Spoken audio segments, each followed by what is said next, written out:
स्वागत है स्टूडेंट। स्वागत है आप सभी का आपके अपने यूट्यूब चैनल ओरिएंटल स्टडी पर। चैनल को लाइक एंड सब्सक्राइब करो और ज़्यादा से ज़्यादा चैनल को बेटा शेयर करना है आपको। और हाँ, बेल आइकन दबाना बिल्कुल ना भूलें, जिससे जो भी वीडियो मैं डालूं वो उसका नोटिफिकेशन आपके पास जल्दी से जल्दी आ जाए। ओके स्टूडेंट, चलिए मैं आज आपको बताऊं।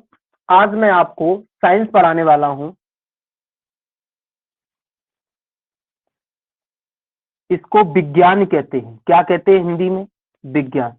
बचपन से विज्ञान पढ़ते आ रहे हो, आप सबको पता है कि विज्ञान कितने प्रकार की होती है। विज्ञान 3 प्रकार की होती है। मगर इससे पहले मैं इसकी छोटी छोटी बेसिक बातों को जान लेता हूं। जब हम विज्ञान को तोड़ते हैं तो ये जो बी लिखा है इसका मतलब होता है बेटा विशेष। मतलब होता है, क्या होता है? विशेष। और ज्ञान का मतलब होता है ज्ञान। इन दोनों को जब जोड़ते हैं तो ये हो जाता है विशेष ज्ञान। क्या हो जाता है? विशेष ज्ञान। तो आप जो साइंस में पढ़ोगे वह क्या होगा? एक विशेष ज्ञान होगा। समझ रहे हो? अब देखिएगा, हम इस साइंस की बात करते हैं। साइंस साइंस की जो उत्पत्ति हुई है, साइंस एक किस भाषा का शब्द है? लैटिन भाषा का शब्द है। किस भाषा का शब्द है? लैटिन भाषा का शब्द है। और इसकी उत्पत्ति किससे हुई है? साइंटिया शब्द से हुई है बेटा। किससे हुई है? साइंटिया। इस साइंटिया को का मतलब होता है ज्ञान। क्या मतलब होता है इसका? ज्ञान। यानी कि अब हम जो ज्ञान यहाँ पर लेते हैं वही ज्ञान जाकर यहाँ लेते हैं। तो सीधी सी बात है, घुमा के बात कहाँ पर आ जाती है? ज्ञान पर। हम हेडिंग बनाते हैं क्लासिफिकेशन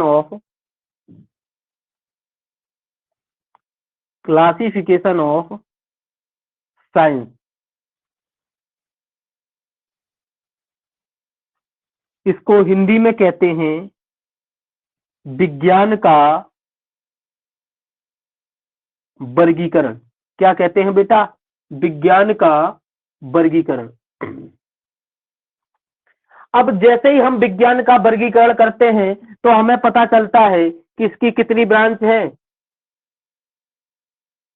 2 ब्रांच है। कितनी ब्रांच है बेटा? 2 ब्रांच है। नंबर 1 नेचुरल साइंस और नंबर 2 फिजिकल साइंस। कौन कौन सी होती हैं? नेचुरल साइंस और फिजिकल साइंस। जो आपको ये नेचुरल साइंस लिखा दिखाई दे रहा है, इसको हम हिंदी में कहते हैं प्राकृतिक विज्ञान। क्या कहते हैं बेटा? प्राकृतिक विज्ञान। और जो आपको ये फिजिकल साइंस लिखा दिखाई दे रहा है, इसको हम कहते हैं भौतिक विज्ञान। भौतिक विज्ञान या शारीरिक विज्ञान। एक बार हम इसकी डेफिनेशन देखते हैं। तो वह विज्ञान जिसका रिलेशन नेचुरली हो, वह विज्ञान जिसका रिलेशन नेचुरली हो, वह नेचुरल साइंस कहलाती है। जो प्रकृति से रिलेट हो, प्रकृति से क्या हो? रिलेट हो, वह क्या कहलाती है? प्राकृतिक विज्ञान कहलाती है। तो हम यहाँ पर प्राकृतिक विज्ञान की बात कर रहे हैं। तो देखिएगा, वह विज्ञान जो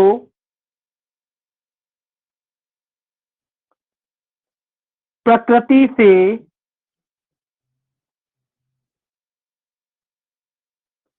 संबंध रखती हो, वह विज्ञान जो प्रकृति से संबंध रखती हो,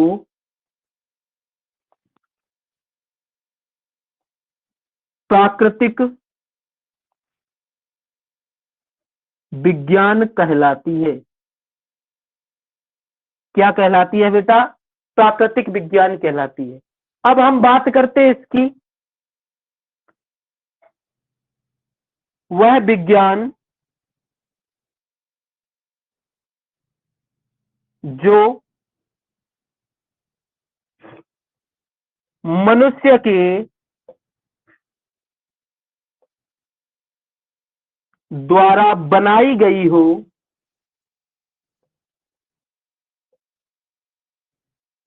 वह विज्ञान जो मनुष्य के द्वारा बनाई गई हो, भौतिक या शारीरिक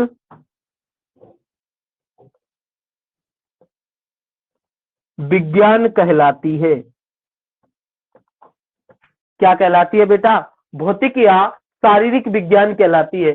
अब हम बात करते हैं कि नेचुरल साइंस में हम किसे पढ़ते हैं और फिजिकल साइंस में हम किसे पढ़ते हैं। तो सीधी सी बात है, ऐसी विज्ञान के बारे में हम बायोलॉजी जिसे कहते हैं, और इसे हिंदी में जीव विज्ञान कहते हैं। क्या कहते हैं बेटा? जीव विज्ञान कहते हैं। तो मुझे आप एक बात बताइए, जीव विज्ञान अपने आप में नेचुरल होती है क्योंकि इसके दो पार्ट होते हैं, एक बॉटनी होती है, एक जूलॉजी होती है, एक वनस्पति विज्ञान होती है, एक जंतु विज्ञान होती है। जितनी भी वनस्पतियां होती है वो कैसी होती है? वह नेचुरल होती हैं। और जितनी भी जंतु होते हैं, जितने भी, वह भी कैसे होते हैं? नेचुरल होते हैं। तो सीधी सी बात है, अगर हम किसी नेचुरल साइंस की बात करते हैं तो नेचुरल साइंस का पार्ट क्या होता है बेटा? बायोलॉजी पार्ट होता है। क्या होता है बेटा? बायोलॉजी पार्ट होता है। तो बायोलॉजी की दो ब्रांच भी होती है, एक जूलॉजी होती है और एक क्या होती है बेटा? बॉटनी होती है। एक जूलॉजी होती है, एक बॉटनी होती है। अब ध्यान रहे, जो जूलॉजी है इसके पिता कौन होते हैं? अरिस्टोटल होते हैं, अरस्तु होते हैं। ऐसे ही बायोलॉजी के पिता भी अरस्तु होते हैं और बॉटनी के पिता कौन होते हैं? थियोफ्रास्टस होते हैं। अब हम बात करते हैं फिजिकल साइंस की, भौतिक विज्ञान बोले तो शारीरिक विज्ञान की हम बात करते हैं। तो यह जो शारीरिक यानी मनुष्य के द्वारा बनाई गई जो विज्ञान है, इसमें हम किसे किसे पढ़ते हैं? एक तो फिजिक्स को पढ़ते हैं बेटा, और एक केमिस्ट्री को पढ़ते हैं। किसको पढ़ते हैं? केमिस्ट्री को। ये जो दोनों विज्ञान होती हैं, इनको हम किस में पढ़ते हैं? फिजिकल साइंस में पढ़ते हैं। यानी कि केमिस्ट्री में जो बनता है वह फिजिकल मनुष्य के द्वारा बनाया गया होता है, और जो फिजिक्स में जो बनता है वह भी क्या है? मनुष्य के द्वारा बनाया गया होता है। हम बात करते हैं फिजिक्स की, तो सीधी सी बात यह है कि फिजिक्स के पिता कौन है? न्यूटन है। कौन है बेटा? न्यूटन है। और इसके बाद केमिस्ट्री के पिता कौन है? एंटीनो वॉन लेवोइसियर। कौन है बेटा? एंटीनो वॉन लेवोइसियर। वो कौन है? पिताजी है किसके? केमिस्ट्री के। तो ये बात जो मैंने आपको सामने लिखाई बेटा, मैं समझता हूं आप सभी को बहुत अच्छे से समझ में आई होगी, है ना? जल्दी से इसका स्क्रीनशॉट ले लीजिएगा।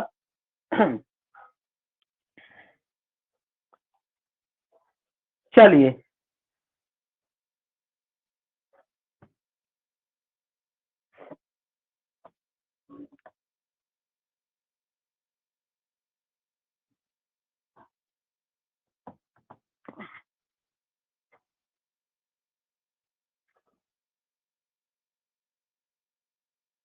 आज मैं जो इसमें आपको स्टार्ट कराऊंगा वो बायोलॉजी होगी।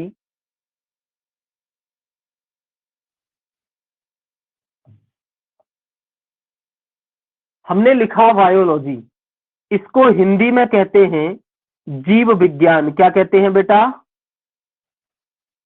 जीव विज्ञान। अब देखिए, जो ये बायोलॉजी को अगर हम तोड़ते हैं तो ये हो जाता है बायोस, और ये हो जाता है लोगोस। क्या हो जाता है? बायोस और लोगोस। इसका मतलब होता है लाइफ, और इसका मतलब होता है स्टडी।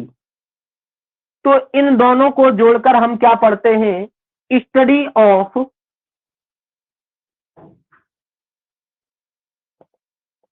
स्टडी ऑफ लाइफ, या जीवन का अध्ययन। क्या पढ़ते हैं बेटा? जीवन का अध्ययन। तो जब तक हम जीवन की बात जहां तक करते हैं वो किसमें करते हैं बेटा? बायोलॉजी में करते हैं। जिसके पिता कौन है? बायोलॉजी के पिता कौन है? अरिस्टोटल। इसी को पढ़ते हैं अरस्तु। क्या पढ़ते हैं? अरस्तु। हमने आपको बताया कि बायोलॉजी को जब हमने तोड़ा तो यह क्या हो जाता है? बायोस हो जाता है। दूसरा यह लोगोस हो जाता है। बायोस का मतलब लाइफ होता है, लोगोस का मतलब स्टडी होता है। जब इन दोनों को हम मिलाकर पढ़ते हैं तो यह स्टडी ऑफ लाइफ हो जाता है, यानी कि जीवन का अध्ययन। तो हम जीवन के बारे में, यानी कि मनुष्य का जीवन, पेड़ पौधों का जीवन और जंतुओं का जीवन और किसी भी छोटे से छोटे जीव का जीवन जिसके अंदर नेचर का कोई भी प्रभाव है, वह क्या है? वह बायोलॉजी है। समझ रहे हो ना? वही जीवन है, उसी को लाइफ और स्टडी ऑफ लाइफ कहते हैं। ठीक है, अब देखिए, अब मैं आपको यहाँ पर बायोलॉजी का सबसे छोटा टॉपिक स्टार्ट कराता हूं, सेल। सबसे छोटा टॉपिक है, अरे भाई, सेल, जिसको कहते हैं कोशिका। हिंदी में बेटा इसे क्या कहते हैं? कोशिका। तो पहली बात ये आती है कि कोशिका के अध्ययन को क्या कहते हैं, इसकी स्टडी को क्या कहेंगे?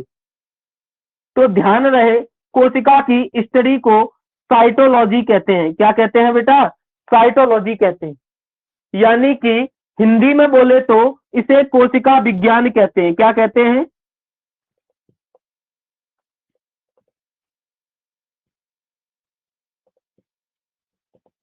कोशिका विज्ञान कहते हैं। ठीक है, जब इसे कोशिका विज्ञान कहते हैं तो और इसके बारे में अगर हम पता करते हैं तो सीधी सी बात यह है कि कोशिका क्या होती है? यह जंतुओं के शरीर की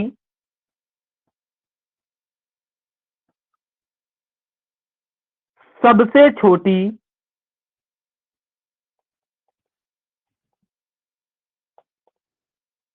क्रियात्मक एवं संरचनात्मक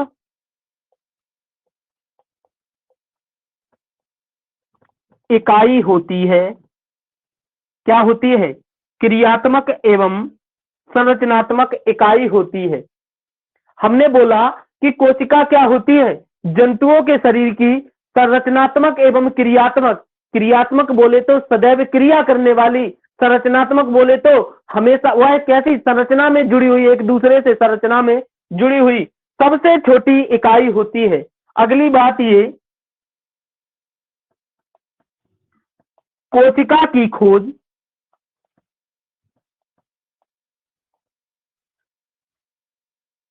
कोशिका की खोज रॉबर्ट हुक ने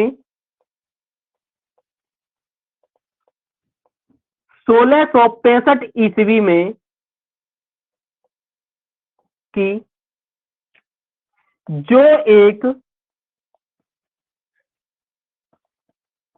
मृत कोशिका थी। कैसी थी बेटा?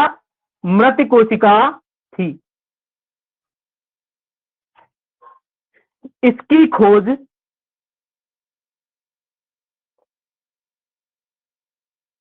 खोज पेड़ की छाल में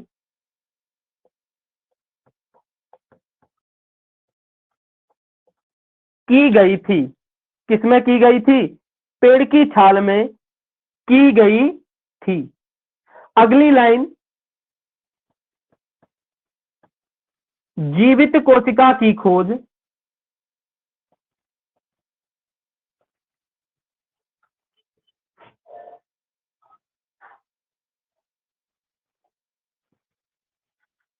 ल्यूवेनहॉक ने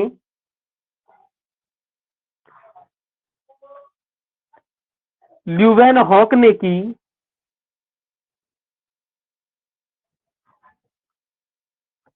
किसने की? जीवित कोशिका की खोज ल्यूवेनहॉक ने की। हमने यहाँ पर जो कोशिका की बात की है, इसमें सीधी सी बात यह है कि कोशिका की जो खोज की गई है वो किसने की है? रॉबर्ट हुक ने। रॉबर्ट हुक ने पेड़ की छाल में कोशिका की खोज की थी बेटा। किसमें की थी? पेड़ की छाल में। जब पेड़ की छाल को पेड़ से अलग कर लिया जाएगा तभी तो कोशिका की खोज की होगी। तो उन्होंने कोशिका की खोज की, तो वह कैसी कोशिका? मृत कोशिका, बोले तो डेड सेल पाई गई। कैसी पाई गई? Dead cell. जब यह पता चला एक दूसरे वैज्ञानिक को कि एक डेड सेल किसने खोजी है? रॉबर्ट हुक नामक वैज्ञानिक ने खोजी है, तो सीधी सी बात है, मान लेना चाहिए हमें भी कि कोई जीवित कोशिका भी होगी। तो कौन आए? ल्यूवेनहॉक आए और उन्होंने क्या किया? उन्होंने एक जीवित कोशिका की खोज की। तो उन्होंने क्या कर दिया, एक जीवित कोशिका की खोज कर दी। बात समझ में आई होगी, स्क्रीनशॉट ले लीजिएगा।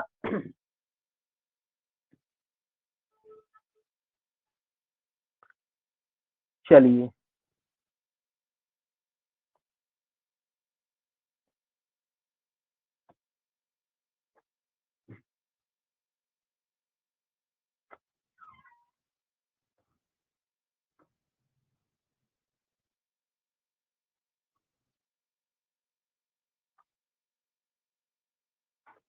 अगली बात ये, आप इसमें क्या पढ़ रहे हो, सेल पढ़ रहे हो, बोले तो कोशिका पढ़ रहे हो।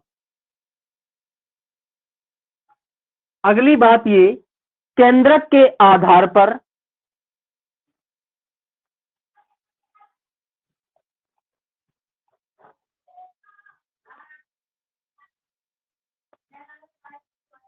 केंद्रक के आधार पर कोशिका विभाजन, ये हेडिंग है। केंद्रक के आधार पर क्या किया गया बेटा, कोशिका को बांट दिया गया। और जब केंद्रक के आधार पर कोशिका को बांटा गया तो ये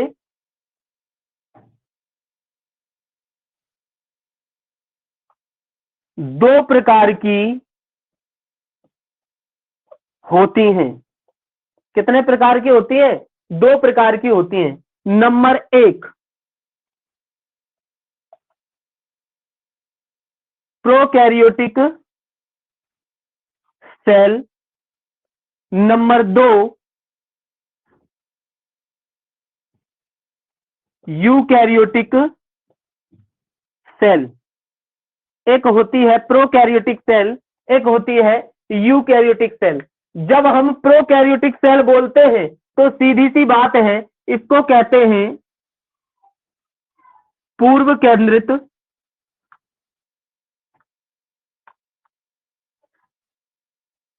कोशिका। इसको हिंदी में क्या कहते हैं बेटा, पूर्व केंद्रित कोशिका। और इसको कहते हैं सुकेंद्रित कोशिका। क्या कहते हैं, सुकेंद्रित कोशिका। तो ध्यान रहे, जो यूकैरियोटिक सेल होती है इसको सुकेंद्रित कोशिका कहते हैं, जो प्रोकैरियोटिक सेल होती है इसको पूर्व केंद्रित कोशिका कहते हैं। इनको दोनों को किसके आधार पर बांटा गया था, केंद्रक के आधार पर बांटा गया था बेटा। किसके आधार पर, केंद्रक के आधार पर। तो देखो, इसमें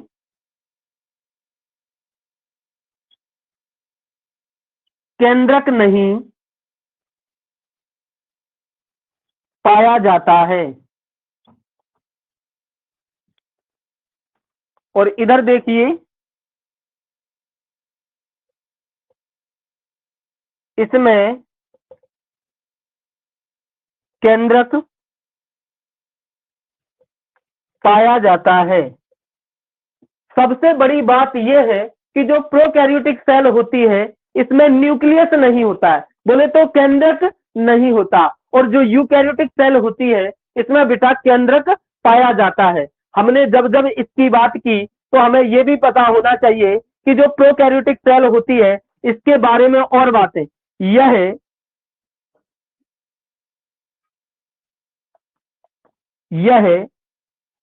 एक कोशिकीय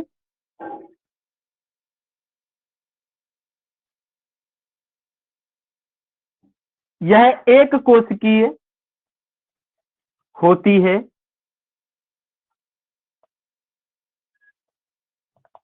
यह जीवाणु कौमा विषाणु, यह जीवाणु कौमा विषाणु कौमा समुद्री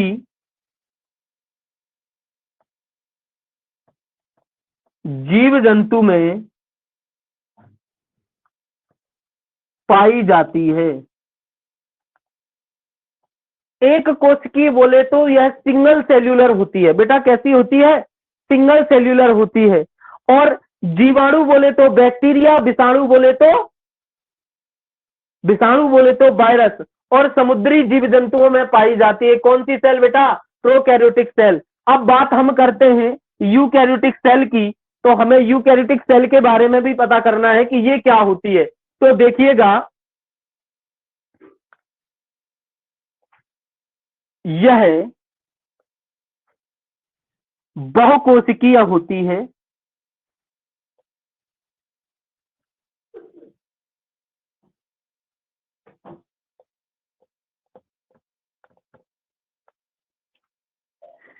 यह मनुष्य में तथा जंतु और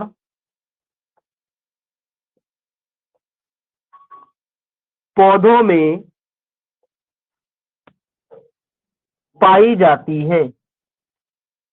यह मनुष्य में तथा जंतु और पौधों में पाई जाती है। वह क्या होती है? सुकेंद्रित कोशिका होती है, जिसमें केंद्रक पाया जाता है। यूकैरियोटिक सेल होती है बेटा। क्या होती है? Eukaryotic cell. एक बार इसे, इसका लो जल्दी से स्क्रीनशॉट, अब आपको आगे बताते हैं।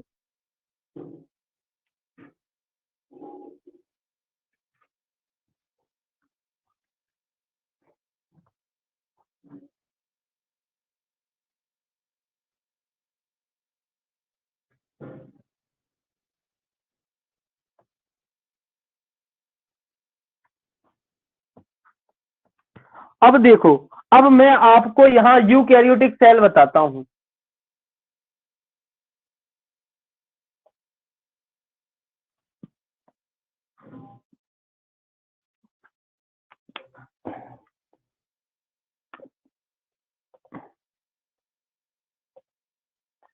सुकेंद्रित कोशिका, क्या बताता हूं बेटा? सुकेंद्रित कोशिका।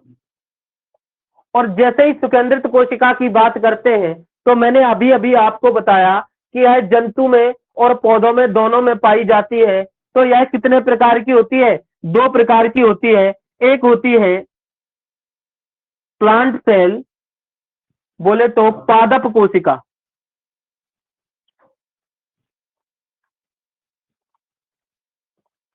और एक होती है नंबर 2 एनिमल सेल, बोले तो जंतु कोशिका। यह दो प्रकार की होती है। एक एनिमल सेल होती है, एक प्लांट सेल होती है, यानी कि एक पादप कोशिका होती है और एक जंतु कोशिका होती है। ध्यान रहे, जो पादप कोशिका होती है वह देखने में 4 कोने की आकृति की होती है। कितने कोने की आकृति की होती है बेटा? 4 कोने की आकृति की होती है।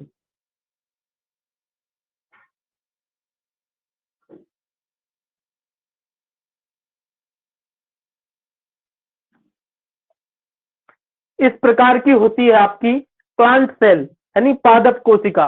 और जो एनिमल सेल होती है, यह देखने में गोल आकृति की दिखाई देती है। कैसी दिखाई देती है? गोल आकृति की। मैंने कहा था कि इसमें न्यूक्लियस प्रेजेंट होता है। सुकेंद्रित कोशिका में न्यूक्लियस होता है।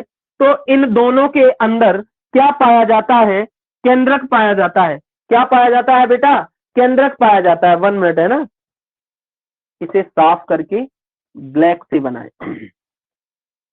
तो डिफरेंट सेम रहेगा, अलग अलग। इसमें क्या होता है? केंद्रक होता है इन दोनों के अंदर। ठीक है। अब हम बात ये करते हैं कि इसकी जो आउटर लेयर होती है, जो आउटर लेयर होती है, ये होती है सेल वॉल। क्या होती है? सेल वॉल, जिसे बोलते हैं कोशिका भित्ति। क्या बोलते हैं? कोशिका भित्ति। बेटा, कोशिका भित्ति सेल्यूलोज की बनी होती है।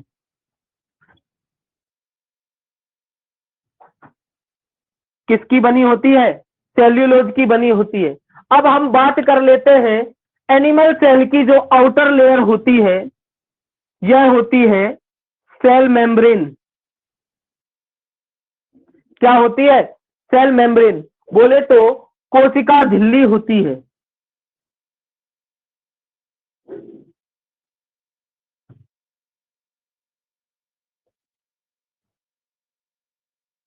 क्या होती है? कोशिका झिल्ली। तो ये जो सेल मेम्ब्रेन है इन दोनों में पाई जाती है। और सेल मेम्ब्रेन बनी किसकी होती है? सेल मेम्ब्रेन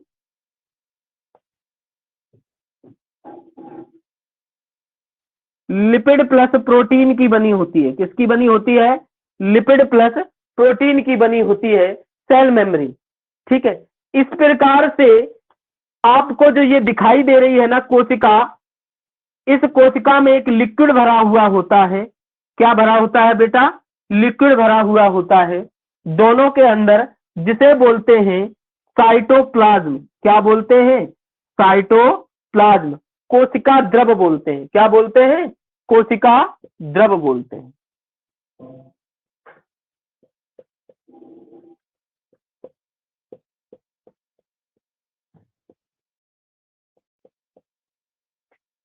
इस प्रकार से इन दोनों के अंदर जो भरा होता है एक साइटोप्लाज्म होता है, और मुख्य रूप से केंद्रक के चारों तरफ इस जगह भी इस प्रकार की संरचना पाई जाती है, और इस जगह भी केंद्रक के चारों तरफ इस प्रकार की संरचना पाई जाती है।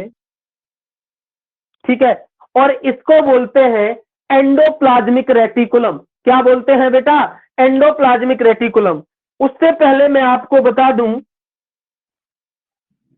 इन दोनों में एक इस प्रकार की संरचना पाई जाती है। इस संरचना को बोलते हैं माइटोकॉन्ड्रिया। क्या बोलते हैं बेटा? माइटोकॉन्ड्रिया। मगर ध्यान रहे, माइटोकॉन्ड्रिया के बाद यहां पर इस प्रकार से जो पाए जाते हैं राइबोसोम्स होते हैं। क्या होते हैं बेटा? राइबोसोम्स होते हैं। दोनों में पाए जाते हैं। जो कॉमन है उनको नहीं लिख रहे हैं, हम बोल रहे हैं, आप खुद लिख लीजिएगा। ठीक है, इस प्रकार से जो पाए जाते हैं वो राइबोसोम्स होते हैं। इसके साथ साथ यहां पर एक पाया जाता है, एक अंग पाया जाता है जिसे प्लास्टिड कहते हैं। क्या कहते हैं? प्लास्टिड। बोले तो लवक कहते हैं। और ऐसे ही एक इसमें भी पाया जाता है, इसको लाइसोसोम कहते हैं। क्या कहते हैं? लाइसोसोम। क्या कहते हैं बेटा? लाइसोसोम कहते हैं। समझ में आ रहा होगा बहुत अच्छे से आपको, है ना? और इसके बाद